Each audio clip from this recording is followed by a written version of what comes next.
Welcome to Epilogue Podcast, the show where we discuss some stuff that happened on a different show ages ago which nobody really cares about anymore.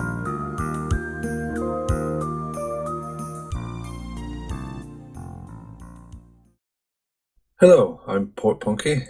And I'm LeBloc. Today we're discussing Deep Space Nine, Season 1, Episode 19, Duet.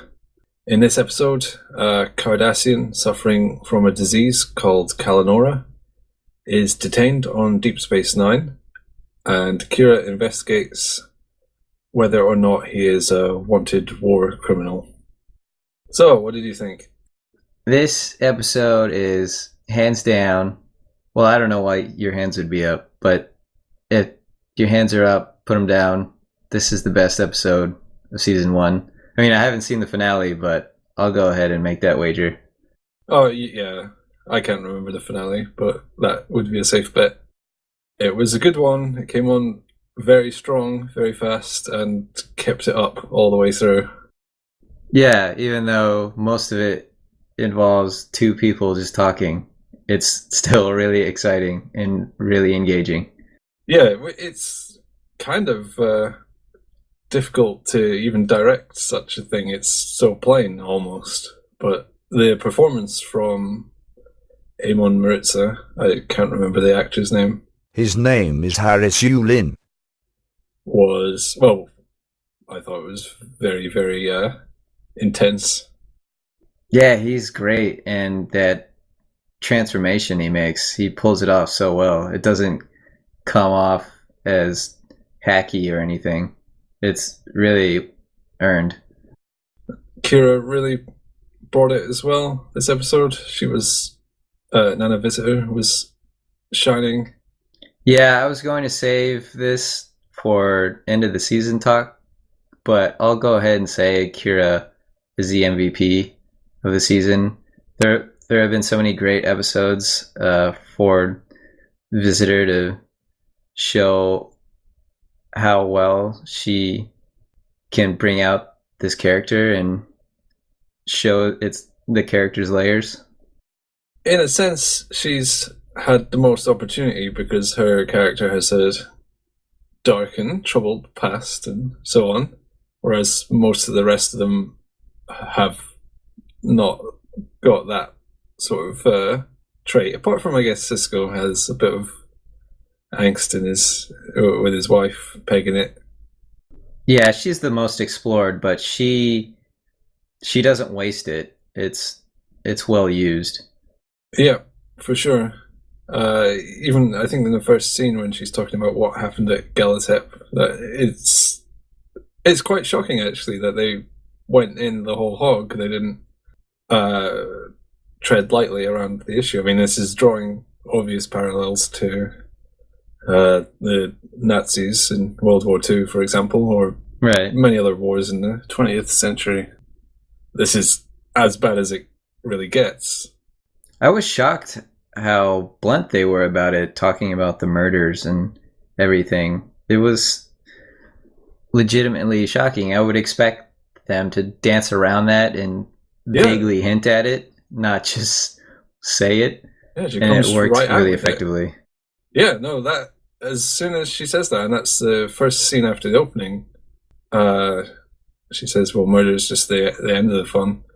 And that whole speech, I don't even really want to recall it, but that was shocking, but very real, because these things have happened in human history, and it's good that they didn't, soften it.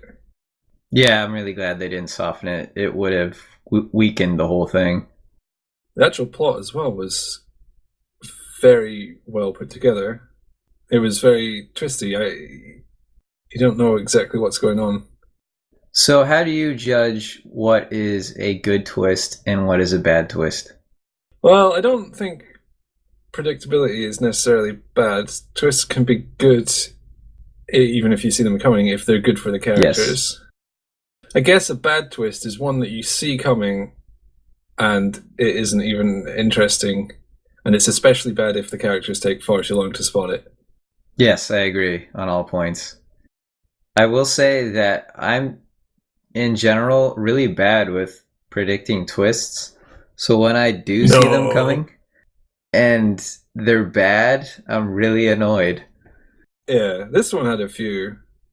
First of all, it's a sort of twist that he turns out to be Gul Darhil. That's fairly easy to see coming because you expect something more. And then the other twist is that he's not Gul Darhil. He is actually Aemon Maritza, which is a clever one too. That one is harder to see because it doesn't make any sense. How doesn't it make sense? Well, it does make sense once the ending is revealed, but it doesn't make sense that he would make himself look like a war criminal and deliberately get caught. Which is what Odo directly says. He wanted to be caught. Something's up. Yeah, Detective Odo is on the case. But even once you know that, it's still very unclear what's going on. Or it was to me, anyway. Yeah, and none of the twists felt cheap or convenient. They revealed things about characters and explored interesting ideas. Yep. That guy's performance, though. When he's saying... Yes, let's get to the real issue. How many Cardassians did you kill? I mean, personally. I didn't keep count. Oh, I think you did. And I'm sure your total wasn't limited to military personnel. After all, the most effective terrorist weapon was random violence. Don't leave now, Major. It's just getting good. How many Cardassian civilians did you kill? Look, I regret a lot of what I had to do. How convenient of you. We had no choice. We were fighting for survival. So were we. We had an empire to protect. We needed your resources. Everything I did was for the greater glory of Cardassia.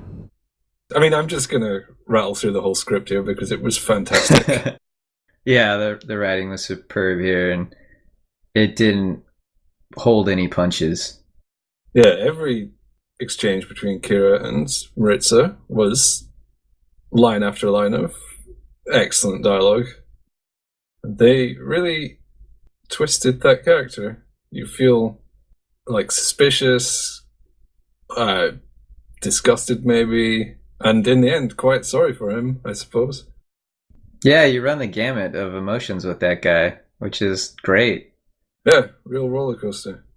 And they got it out of a Cardassian character who have been one note in the past. So it was nice to see someone with depth. There's a lot of good, or I don't know if good is the right words, there's a lot of powerful imagery as well.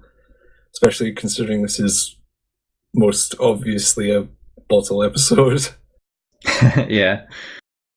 They just really use security and a bit of the promenade for about half of it. I do have one criticism. Oh, just get out. Go. I don't want to hear it. No, okay. What do you have? When the computer reconstructs the image out of nothing. Oh, yeah, it gets a bit CSI. The enhancement part was bad enough, but then it takes an image where the character is mostly obscured and then it reconstructs it, and it's really bad. So you could say the same thing about Blade Runner. Of course. I haven't seen it in some time. I've just brought up Blade Runner because it's an excellent film. I could also have said, you could say the same thing about any random half-arsed episode of CSI. Right, yeah. It didn't detract from my enjoyment of this episode. I still think it's great. It just, that stuck out to me. Yeah, nowadays that is fairly cheap and terrible, but considering the age of the series, it's actually quite forward-thinking. I mean, that plot device is the basis of television from about 2003 to 2012. They predicted a crutch for CSI. Yes, not just CSI as well. There's plenty of other shows. Have you seen the one where there's two people hacking on one keyboard? No, that sounds amazing. I think they try and make these as stupid as possible. So I wouldn't complain about the CSI aspect, especially as they have holodecks and the computer can accurately render humans without any problem. Yeah, Or maybe not humans, anything. maybe the shot was taken with a special lens, and there's metadata they can use. So it makes more sense in this context, at least, than it does in CSI. Yeah, I don't know. So I generally harp on how poorly Dax is used and how she's a non-character, but I think she's used really well in this episode. She's 300 years old or thereabouts, and so I expect her to expound wisdom, and here she does, and it makes a lot of sense. Where she tells Kira, "It sounds like you're trying too hard to believe what you're saying." Yada yada yada. I wish we had more of this sort of grounded ancient wisdom coming out of Dax. yeah, it would make sense that she would be by far the wisest in terms of just life experience, and also the least easy to get rumbled. By which I mean she would be the least panicked, least worried, etc. Yeah, she has so much life experience to draw on. She shouldn't just be sitting there doing nothing. So what about the end scene? He gets stabbed. Right in the spine. Yeah, not a great place to be stabbed. If No Cardassians places. even have spines. Yeah, we don't know. They do. Okay. I like that they didn't end on a happy note. That sometimes things go badly, and you have to deal with it. Yeah, there's the last lines were good. He's Cardassian, that's reason enough to kill him. And Kira saying, no, it's not. I think it showed a big boost in Kira's character. Yeah. And that's a change from the attitude, whether she would admit it from the beginning of the episode. Yeah, especially as the guy really was at Galatef and everything. So I'm sure you remembered this episode before rewatching it. I'm wondering what your headspace was going into it, what you were expecting out of it, rewatching it. Pretty much the only thing I really remembered about this one was it was twisty and that Maritz's performance was excellent. And so you were correct. Yeah, I knew this one was good. So I was happy that we finally got past the last 5 or 6 episodes, which have been pretty bad. Finally onto one that's pretty good. Although it's a bit disappointing because the next few are not going to measure up. Although we're almost on to season 1, so we're on to season 2 soon. Yeah, this is the penultimate episode, right? Right. Of season 1? Okay. It's good that they had an incredibly strong episode before the end as well. Yeah, I was getting kind of worried. I thought we already hit the highest high we would hit. And then this season... No. Yeah. And then this season doesn't have a lot of momentum. It was kind of staggering towards the finish line, limping along. And then this episode comes out of nowhere.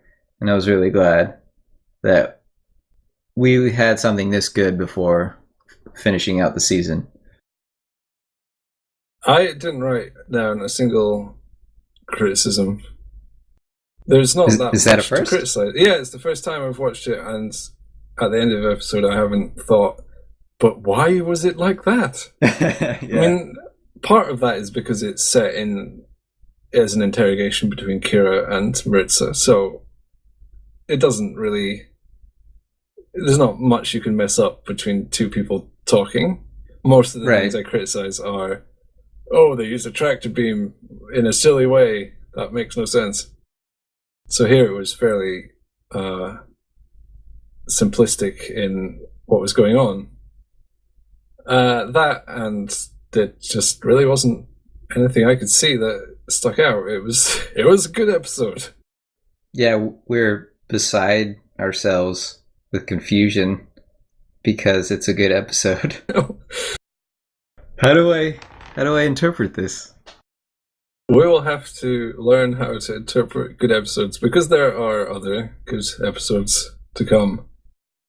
That's encouraging to hear. I would say this is probably not in my top 5 episodes, but it would definitely be in my top 10. Okay, that's pretty cool that an episode this good doesn't even make your top 5. Yeah, probably be number 6. Plus, that's just my personal preference. I like a few of the ones that I would suspect other people might not like so much. It's definitely up there, though. This is about as strong as Star Trek can get in dramatic terms. The only thing it was really missing was a B-plot with Jake and Nog doing something goofy and a space battle. Then it would be in my top 5. Yeah, of course, easily. I like that Sisko allows Kira to conduct the investigation, even though she's clearly way too emotionally invested, because it makes sense for Sisko to make that decision. He likes, I keep saying this, but he likes to think with his gut instead of thinking logically. And he thinks, oh, she's my friend. She wants to see this through. This seems like a good idea. Of her speech there, what convinced me as the viewer that it would be a good idea for Kira to do the investigation is when she said, please let a Bajoran do this investigation. It reminded me a lot of the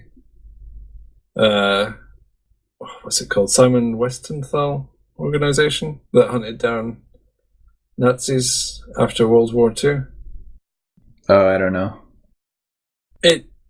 It just struck me as important that whilst the person or people who are wronged are maybe not the most objective, they are the most deserving of running the investigation, because only then can they really say that the investigation was truly fair. I'm not saying that like Odo shouldn't have helped, of course. Even Sisko agreed with me. Fine. Do you have a quote of the show?